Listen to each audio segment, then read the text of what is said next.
Hi hello നമസ്കാരം. ഞാൻ Jiji Abraham, celebrity makeup artist, Lia beauty studio and academy, Chalakudy. നമ്മൾ ഇന്ന് വളരെ അഡ്വാൻസ്ഡ് ആയിക്കൊണ്ടിരിക്കുന്ന ഒരു ഫേഷ്യൽ രീതിയാണ് പരിചയപ്പെടാൻ പോകുന്നത്. Korean glass glow facial. ഇതൊരു മെയിൻ്റനൻസ് ട്രീറ്റ്മെൻ്റ് ആണ്. തിളക്കമുള്ള മിനുസമുള്ള ടെക്സ്ചർ നൽകാനും നല്ല യുവത്വം നിലനിർത്താനും നമ്മളെ ഹെൽപ്പ് ചെയ്യുന്ന ഒരു ഫേഷ്യൽ രീതിയാണ് കൊറിയൻ ഗ്ലാസ് ഗ്ലോ ഫേഷ്യൽ. നമുക്കിനി ഇതിൻ്റെ പ്രധാന ഗുണങ്ങൾ എന്തൊക്കെയാണെന്ന് നോക്കാം. നിങ്ങൾ പല ഫേഷ്യലുകളും ഇതിനിടയിൽ പുതിയതായി വന്നത് കണ്ടിട്ടുണ്ട്. ഹൈഡ്ര ഫേഷ്യൽ വന്നു, കാർബൺ ഫേഷ്യൽ വന്നു, പലതരത്തിലുള്ള ലേസർ ട്രീറ്റ്മെൻറ്റുകൾ വന്നു. അതിനോടൊപ്പം നിൽക്കുന്ന ചില സമയങ്ങളിൽ അതിനു മേളിൽ നിൽക്കുന്ന ഒരു ഫേഷ്യലാണ് ഈ കൊറിയൻ ഗ്ലാസ് ഗ്ലോ ഫേഷ്യൽ. ഇതിൻ്റെ പ്രധാനപ്പെട്ട ഗുണങ്ങൾ എന്തൊക്കെയാണെന്ന് നമുക്ക് നോക്കാം. ആദ്യമായിട്ട് നല്ല തിളക്കമുള്ള ചർമ്മം ലഭിക്കാനായിട്ട് ഈ ഫേഷ്യൽ നമ്മളെ ഹെൽപ്പ് ചെയ്യുന്നു.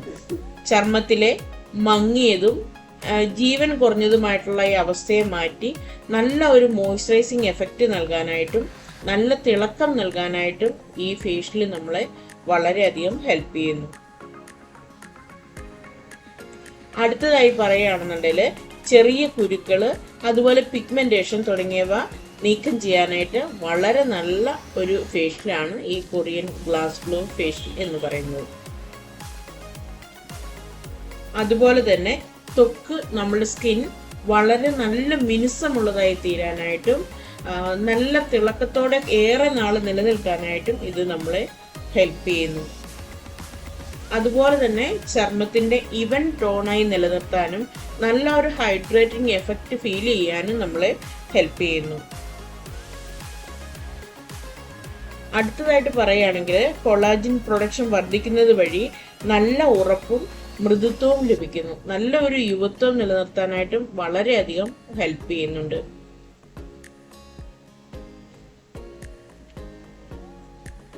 ചർമ്മത്തിലെ അണുബാധ ചെറുക്കാൻ സഹായിക്കുന്നു.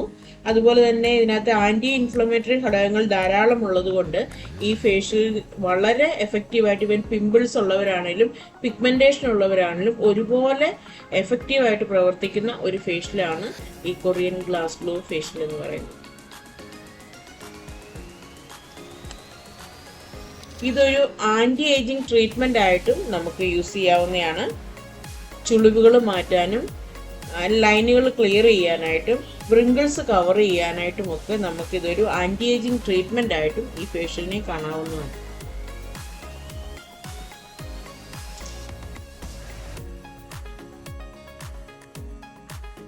ഏതാണ്ട് 10ഓളം സ്റ്റേജുകൾ കൂടി കടന്നു പോകുന്ന ഈ ഫേഷ്യൽ 1-1.5 മണിക്കൂർ എടുക്കുന്ന ഒരു ട്രീറ്റ്മെന്റ് ആണ്.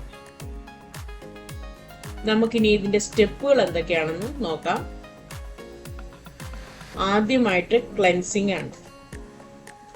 മേക്കപ്പ്, മഞ്ഞ്, പൊടി, എണ്ണ, അങ്ങനെ നമ്മുടെ സ്കിന്നിലുള്ള എല്ലാ അഴുക്കുകളും നീക്കം ചെയ്യുന്നതാണ് ആദ്യത്തെ പ്രോസസ്സ്.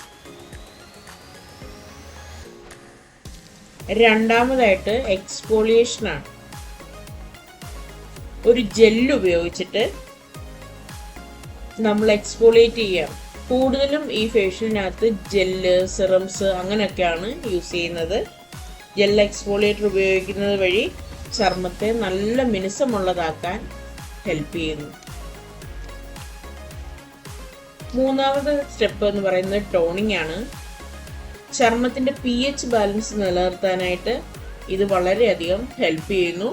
അതുപോലെ തന്നെ സ്കിന്നിൻ്റെ പോസ് മിനിമൈസ് ചെയ്യാനായിട്ടും ഹെൽപ്പ് ചെയ്യുന്നു. നാലാമതായിട്ട് പറയുന്നത് സിറം ആപ്ലിക്കേഷൻ ആണ്.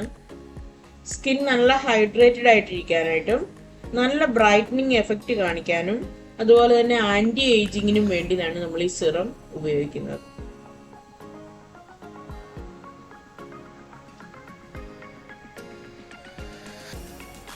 അടുത്ത സ്റ്റെപ്പ് എന്ന് പറഞ്ഞാൽ ഷീറ്റ് മാസ്ക് ആണ്.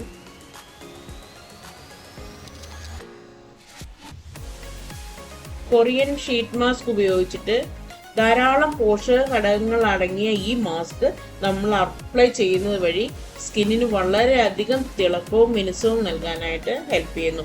ഇത് ഏതാണ്ട് ഒരു 15 മിനിറ്റോളം നമ്മൾ ഫേസിൽ വെച്ചേക്കും. കണ്ണിന് നല്ല കുളിർമ ലഭിക്കാനായിട്ടും ഇത് വളരെ ഹെൽപ്ഫുള്ളാണ്. കണ്ണിനടിയിലുണ്ടാവുന്ന കറുപ്പ് നിറം മാറാനായിട്ടും കണ്ണിൻ്റെ പ്രഷർ കുറയ്ക്കാനായിട്ടും ഒക്കെ നല്ല ഉറക്കം ലഭിക്കാനും ഒക്കെ ഇത് വളരെയധികം ഹെൽപ്പ് ചെയ്യുന്നുണ്ട്.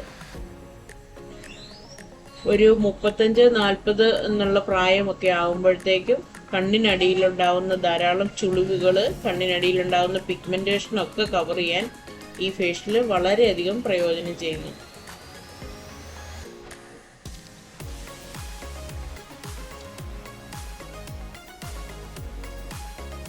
നമ്മളിതിൻ്റെ മസാജിങ്ങിനായിട്ട് യൂസ് ചെയ്യുന്നത് കൂടുതലും ജെൽ ഫോമിലുള്ള ക്രീമുകളൊക്കെയാണ്.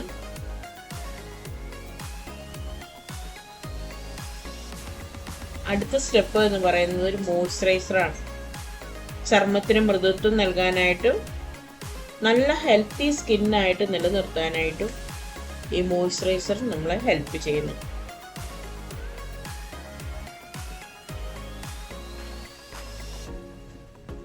ഡ്രൈ സ്കിന്നാണെങ്കിലും ഓയിൽ സ്കിന്നാണെങ്കിലും സെൻസിറ്റീവ് സ്കിന്നാണെങ്കിലും നമുക്ക് ഒരുപോലെ എല്ലാവർക്കും പ്രയോജനം നൽകുന്ന ഒരു ഫേഷ്യലാണ് ഈ കൊറിയൻ ഗ്ലാസ് ഗ്ലോ ഫേഷ്യൽ എന്ന് പറയുന്നത്.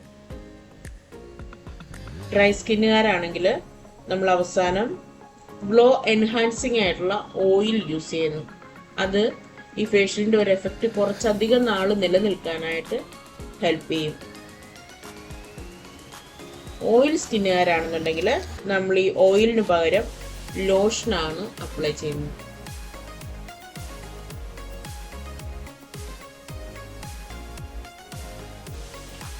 ഈ ഫേഷ്യലിൻ്റെ അവസാനം നമ്മളൊരു സൺ പ്രൊട്ടക്ഷൻ ഇട്ട് അവരെ പറഞ്ഞയക്കും. ആഫ്റ്റർ കെയർ പ്രൊഡക്ട്സും കൊടുത്തിട്ടാണ് നമ്മളിവരെ പറഞ്ഞയക്കുന്നത്. കുറേ അധികം കാര്യങ്ങൾ ഈ ഫേഷ്യൽ കഴിഞ്ഞതിന് ശേഷം ശ്രദ്ധിക്കാനുണ്ട്. സൺ പ്രൊട്ടക്ഷൻ മസ്റ്റായിട്ട് യൂസ് ചെയ്യണം. അതൊരു SPF 50-100 റേഞ്ചിലുള്ള, പുറത്ത് ജോലിക്ക് പോകുന്നവരാണെങ്കിൽ SPF 50-100 റേഞ്ചിലുള്ള സൺ പ്രൊട്ടക്ഷൻ മസ്റ്റായിട്ട് യൂസ് ചെയ്യണം. വീട്ടമ്മമാരൊക്കെ ആണെന്നുണ്ടെങ്കിൽ ഒരു 30 ഒക്കെ യൂസ് ചെയ്താലും മതിയാവും. ഇതിനോടൊപ്പം തന്നെ നല്ല ഒരു മോയ്സ്ചറൈസറും ഒരു ടോണറും യൂസ് ചെയ്യാൻ മറക്കരുത്. 35-40 ദിവസത്തെ ഇൻ്റർവെല്ലിൽ ഈ ഫേഷ്യൽ ചെയ്യുകയാണെന്നുണ്ടെങ്കിൽ വളരെ നല്ല ഒരു റിസൾട്ട് ലഭിക്കുന്നതും വളരെ യുവത്വം നിറഞ്ഞ ഒരു ആൻറ്റി ഏജിങ് ട്രീറ്റ്മെൻ്റ് ആയിട്ട് നമുക്കിതിനെ മുന്നോട്ട് കൊണ്ടുപോകാവുന്നതുമാണ്. വളരെ എഫക്റ്റീവായ ഒരു നല്ല ഫേഷ്യൽ ഞാൻ നിങ്ങളുടെ മുമ്പിൽ പരിചയപ്പെടുത്തിയിട്ടുണ്ട്.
അപ്പോൾ നിങ്ങൾക്ക് ഈ വീഡിയോ ഇഷ്ടമായിട്ടുണ്ടെന്നുണ്ടെങ്കിൽ കമൻറ്റ് ചെയ്യാനും ലൈക്ക് ചെയ്യാനും മറക്കരുത്.